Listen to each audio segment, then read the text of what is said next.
ये वो माँ बाप हैं जो मजबूर हैं इस बात के लिए कि दुआ मांगी जाए कि उनके बेटे को जल्द से जल्द मौत मिल जाए। ये माँ बाप मजबूर हैं कि दुआ मांगनी पड़े कि इसके बेटे की सांसें जो हैं वो रुक जाएं, लेकिन ये मजबूर हुए हैं पिछले 13 साल की वजह से, क्योंकि पिछले 13 साल में इन्होंने हर वो काम किया, हर वो कोशिश करी जिससे इनका बेटा फिर से अपने पैरों पर खड़ा हो जाए, लेकिन किस्मत को कुछ और ही मंजूर था। इन्होंने हर बड़े से बड़े डॉक्टर को बड़े से बड़े अस्पताल में दिखाया, लेकिन बेटे की तबीयत सुधरी नहीं। 13 साल से ये शख्स जिनका नाम हरीश राणा है, ये इसी तरह बेड पर एक जिंदा लाश बनकर लेटे हुए हैं। आज बात करेंगे इसी केस के बारे में। आज बात करेंगे कि हरीश राणा की जो इच्छा मृत्यु का मामला है उसमें ताज़ा अपडेट क्या है, लेकिन साथ ही साथ आपको मैं सुनाऊंगा हरीश राणा की माँ की कहानी।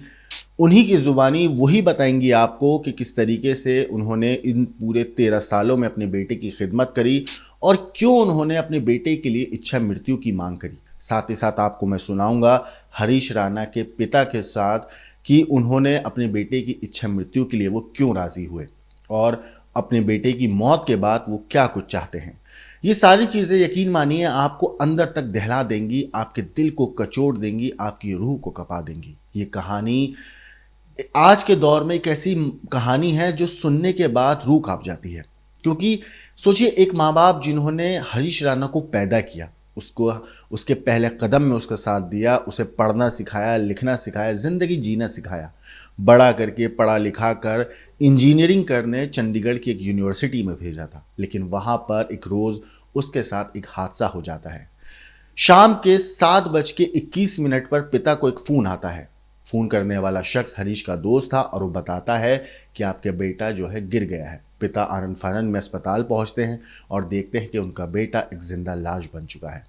माँ बाप भरपूर कोशिश करते हैं 13 साल तक किसी तरीके से हरीश पैरों पर खड़ा हो जाए, दोबारा से अपनी ज़िंदगी को जीना शुरू कर दे, लेकिन वो माँ बाप नाकामयाब हो जाते हैं। दोस्तों, अब हरीश राणा केस में ताज़ा अपडेट ये है कि गाजियाबाद के हरीश राणा जो कि 13 साल से कोमा में हैं, ब्रेन डेड हैं, एम्स प्रशासन ने हरीश की मां निर्मला देवी और पिता Ashok Rana palliative care centre के पास वाले कमरे में रहने की उन्हें इजाज़त दे दी है।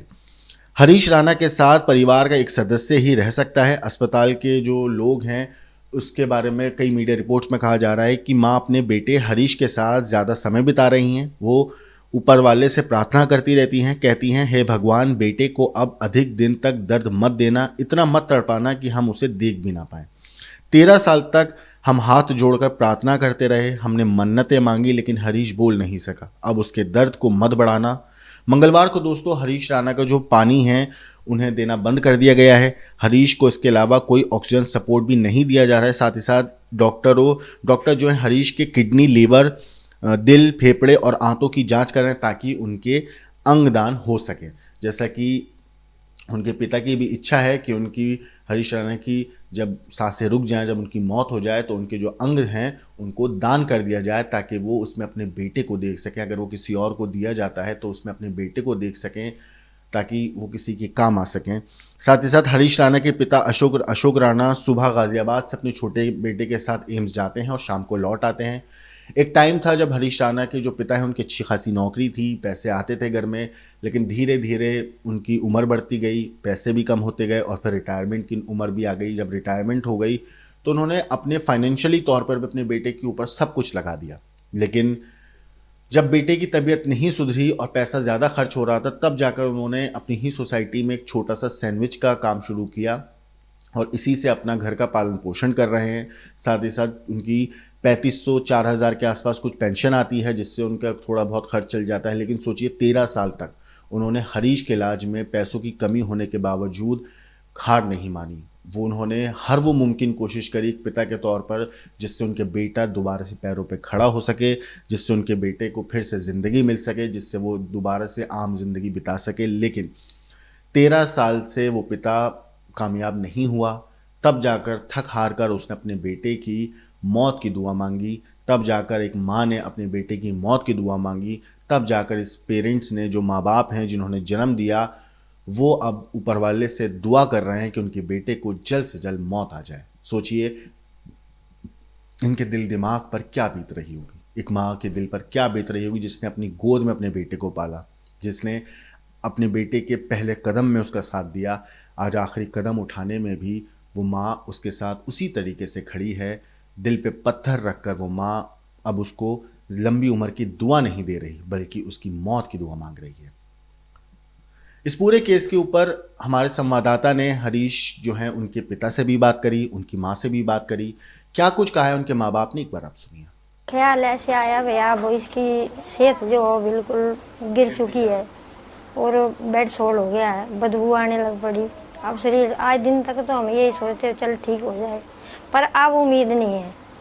क्योंकि इसलिए नहीं है क्योंकि शरीर इसका दिन प्रतिदिन मतलब गिरता ही जा रहा है और आगे फिर ये ना अभी तो हम कर रहे हैं, आगे हम ऐसे थोड़े रहेंगे। लड़का दूसरा भी जवान है, उसकी भी शादी करनी है, कल को हमसे हो ना हो सेवा और ऐसे पड़ा रहे फिर कौन करेगा। तो आप या आपके परिवार के सारे लोग अभी आप क्या चाहते हैं? अभी हम यही चाहते हैं भाई, कोर्ट से ऑर्डर मिल जाए हमें, ये तो इसके अंग किसी को दान कर दें, हम किसी के काम आ जाएं, कोई बेचारा ऐसा हो जिसको जरूरत हो।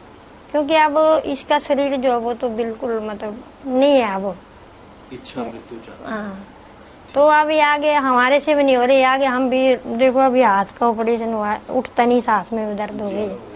अब ये भी बाहर चले जाते, बच्चे भी चले जाते, कई बार मैं बिल्कुल अकेली होती हूँ, मेरे से उठता नहीं है। फिर आगे के लिए भी है, आज तो हम हैं, कल को हम ना रहे तो फिर कौन करेगा। अच्छा, मुझे जरा बताइए अभी उसकी हालत कैसी है, मतलब वो कैसे खाता पीता है, कैसे सांस लेता है? नली पड़ी है, खाने के लिए नली पड़ी है, गले में वो सांस के लिए नली पड़ी है, बाथरूम के लिए नली लगी हुई है। तो हम अपनी मर्जी से देते हैं, वो तो कभी बोलता नहीं है, चालता नहीं है। अब गिल्ला पड़ा रहेगा तो वो बोलेगा नहीं मेरे को गिल्ला लग रहा है, वो हम अपनी मर्जी से उठाते हैं, अपनी मर्जी से साफ करते हैं। वो नहीं बोलता कुछ भी, चाहे आप पूरा दिन खाने के लिए मत दो, वो कभी नहीं बोलेगी मेरे को भूख लगी है।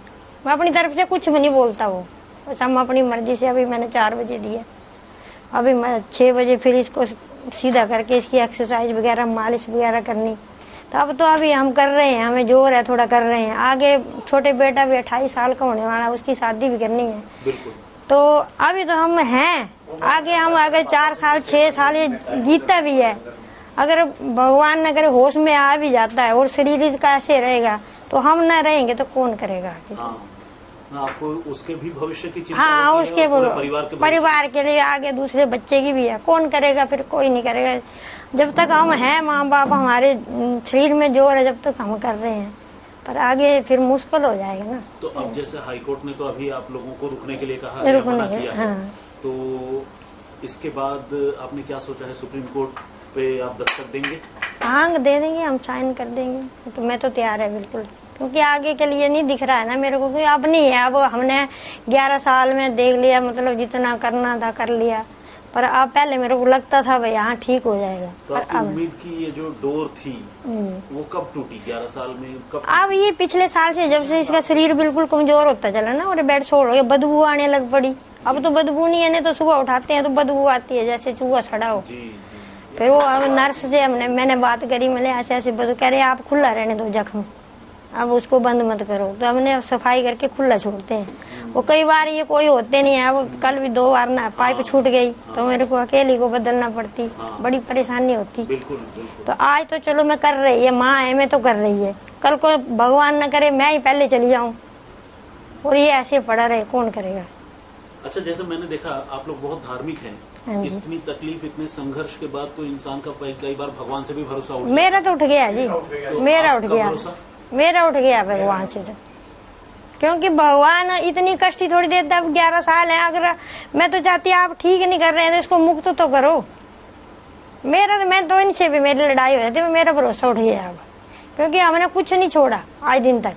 और आपके पतिदेव हस्बैंड साहब वो तो बहुत धार्मिक हैं अभी भी? हाँ, वो तो है, ये तो बेचारे, इनको तो हालांकि मेरे से लड़ाई भी हो जाती है इस बारे में। क्योंकि अब जब हम इतना कर रहे हैं, इतना सब कुछ कर रहे हैं, फिर हम ये नहीं बोल रहे हैं कि आप ठीक कर दो, हम ये अपने आप ही मुक्त कर दो इसको।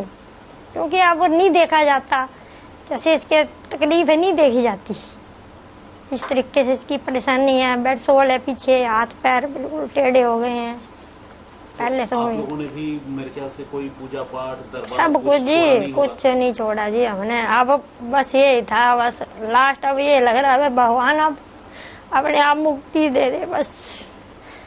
बाकी हम नहीं बोल रहे आप ठीक करो, मुक्ति दे दे अब, क्योंकि अब नहीं है इसके शरीर में, कुछ नहीं है। चलिए ठीक है, मतलब वही है। देखिए हम क्या कोई भी कुछ आपकी तकलीफ कम नहीं कर सकते। जब ऊपर वाला ही कम नहीं कर रहा है तो हम इंसान क्या कम करेंगे। लेकिन बस मैं इतना कहूंगा कि आप फिर भी हौसला रखिए। अब तक जिस तरह नहीं, हौसला तो खैर रखा हुआ है, ऐसी बात नहीं है नहीं रखा हुआ, पर आगे जो आने वाला टाइम है ना उसके लिए देख रहे हैं ना हम। क्योंकि कल को अगर मान लिया 5-6 साल 4 साल 6 साल और भी पड़ा रहता तो कल को दूसरे बच्चे की भी हमने शादी करनी है, बहू भी आएगी, तो हम तो कर रहे हैं। अगर कल को हमारे से ना हो तो हम उसको थोड़ी बोलेंगे तू इसका टट्टी पेशाब उठा। कुदरती हमारे से नहीं बोला जाएगा, जब हमारे शरीर नहीं चलेगा तो हम कैसे उठाएंगे। तो हम यही चाहते हैं भी आगे आने वालों को तो नहीं हो सकता ना, जो बच्चे जॉब करेंगे वो कब करेंगे इसकी सेवा। कल को हम ना रहेंगे, जब तक हम मैं और ये हैं जब तक तो हम कर रहे हैं, ये बाहर का कर रहे हैं, मैं अंदर का कर रही हूँ। कल को हम ना रहे, अब मैं ना रहूं या ये ना रहे, फिर कौन करेगा आगे। बच्चे नहीं, वो खर्चा भी कैसे चलेगा बताओ। अभी तो कर रहे हैं, कभी लड़ भी पड़ते हैं आपस में, क्योंकि थक जाते, काम नहीं होता। हाँ, ये तो बहुत देखिए स्वाभाविक बात है। तो लड़ाई कई बार लड़ाई भी हो जाती है आपस में, क्योंकि थक जाता शरीर। झुंझुनाने लगता है ना हाँ, जब वो आदमी चाहता नहीं, लेकिन कई बार आदमी हाँ कुदरती हो जाता ना। तो हम तो इस मारे मैंने बोला इनको, हालांकि ये तो अभी भी राजी नहीं है, खैर ये तो अभी मना करे, पर मैंने बोला मैं माँ हूँ, ये अभी भी राजी नहीं है। मैं माँ हूँ, मैं कह रही आपने नहीं साइन करे, मैं करूंगी साइन। जब मैंने 9 महीने पेट में रखा है, जन्म दिया है, तो मैं साइन करूंगी, क्योंकि आगे का फ्यूचर इसका नहीं है ना, कुछ भी नहीं है इसके आगे, क्योंकि आगे नहीं होगा जी। हम नहीं रहेंगे तो कौन करेगा इसका। अगर कल होश में आ भी जाता है अब पूरा रिकवर करना बॉडी से, हाँ, फिर जब तक हम है, जब तो चलो रगड़ की सीट के हम करते रहेंगे, फिर बाद में कौन संभालेगा। आज तो हम बोल देंगे जी हम नहीं करना चाहते हैं कुछ भी, पर कल कौन संभालेगा। ठीक है, फिर ऐसे पड़ा रहे, फिर वो हिसाब है बिस्तर में पड़े पड़े सड़े, तो फिर क्या फायदा है। ऐसी जिंदगी जीने का क्या फायदा है। आप ही बताओ, कुछ फायदा है ऐसे? नहीं है फायदा कोई। तो इससे तो ये है जो उन्होंने अपना मन कड़ा किया है और ये सोच कम से कम अपने मन में बनाई है कि जो ऑर्गन है वो डोनेट कर हाँ, हम यही चाहते हैं। हाँ बस हम यही चाहते हैं। अब इसकी भी एक उम्मीद है। और दूसरी बात यह है, वो देखो इसकी जिंदगी तो खराब हो ही चुकी है, अब दूसरा बेटा भी है, उसकी जिंदगी के बारे में भी हमने सोचना है। कल को उसकी शादी भी होगी, उसका परिवार भी होगा। अब उसको हम ज्यादा जोर डालेंगे तो वो बोलता मैं शादी कर लूँ, कल को मैं टाइम ना दे पाऊँ। अब वही उठाता है वही बिठाता है। मैं तो ये उसके साथ हेल्प कर देती, जैसे अब सुबह लाया तो उसके साथ हेल्प कर दी, हमारे बस की उठा। अगर वो 2 दिन ना आए तो 2 दिन बिस्तरे में रहता है। हमारे बस की तो है नहीं उठाना। पहले डीएम के पास भेजा, कोई जवाब नहीं आया। फिर वहाँ से बोला रिसीविंग लाओ, मैं रिसीविंग लाया। फिर उन्होंने मेरे को इलाहाबाद भेजा, मैं इलाहाबाद गया, वहाँ मेरी फोटो खींची, कुछ नहीं हुआ। फिर हमारा इसका हाँ गाजियाबाद की हाई कोर्ट इलाहाबाद पड़ती है जी, बिल्कुल हाँ। कुछ नहीं हुआ। वहाँ से भी 1000 रुपये ऐसे खर्च करना होगा और 1000 रुपये ट्रेन का देना होगा। तो उसके बाद सर आए, फिर इन्होंने दिल्ली से, इसका आधार कार्ड चेंज नहीं हुआ था, कह रहे मैं देखता हूँ। फिर दिल्ली से इन्होंने डाला।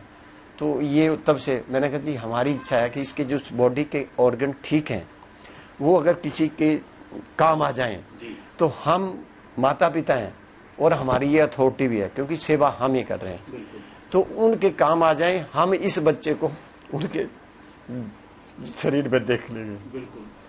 तो ये गुहार हमने कोर्ट से की थी। ये गिरा नहीं था, इसको जो कंपटीशन में इसको प्राइज मिलनी थी, एक ये जीत चुका था, ये लास्ट था इसका। कौन सा कंपटीशन? 6 पैक बॉडी शो क्या होता है, वो फोटो भी आपने जागरण में भी देखी होगी फोटो। जी जी। तो उसमें इसने पार्टिसिपेट किया था, पंजाब यूनिवर्सिटी में कंपटीशन होना था। अगर तो उंगलियों के निशान नहीं होते, मैंने डॉक्टर ने मेरे को ये बोला यार छलांग क्यों लगाई है। जब हमने उंगलियों के निशान देखे तो हमने ये डॉक्टर को बोला, राकेश नाम है उस डॉक्टर का, जिसने MLC में लिखा है कि गिरा हुआ है। ये गिरा, मेरे को तो ये भी नहीं पता कि MLC क्या होता है। ये तो बाद में एम्स से हमको रात को 2:30 बजे फोन आया, क्योंकि थके हुए थे। तो मैंने नींद में मैंने कहा MLC पता नहीं क्या होती है। अब उन्होंने बोला इसके MLC है, मैं समझ आई नहीं। मैंने पहले चुप रहा, मेरे को पता नहीं, तो मैं क्या जवाब दूं। मैं क्या होती है? बोले पुलिस केस हुआ है, मैं पुलिस केस तो FIR करा रखी है, कह रहे MLC है। देखो ऐसा है, इसकी मारपीट ही हुई है क्योंकि जहां ये गिरा था जी वो जगह खाली थी जी तो जब हम गए विजिट करने वहां पर, हमने तो क्यों उसके दोस्त ही ले गए क्योंकि पढ़ने में बड़ा लायक था तो इसके दोस्त भी बड़े थे तो वो ले गए। तो एक के हाथ में चोट लगी थी तो वो ऐसे करना उंगली करके कह रहा ये लाया उसको, उसका लड़के का नाम करण है जो हमें ले गया अपनी गाड़ी में। तो क्योंकि एक दो तो इसको आगे कुछ भी नहीं थे, मतलब इतना ये तगड़ा था, जैसे कहते हैं आपसे मतलब आप शरीर देखते इसका तो बच्चा मैंने देखा नहीं यहाँ गाजियाबाद के यूपी के क्षेत्र में। दूसरी बात कि उसके उंगलियों के निशान नहीं होते, यहाँ जैसे बैट की चोट थी ना तो वो उपड़ी हुई थी, इसने देखी है, इसने कल बोला ये इंटरव्यू, मेरे को तो ये नहीं पता क्योंकि मैं तो जिसे कहते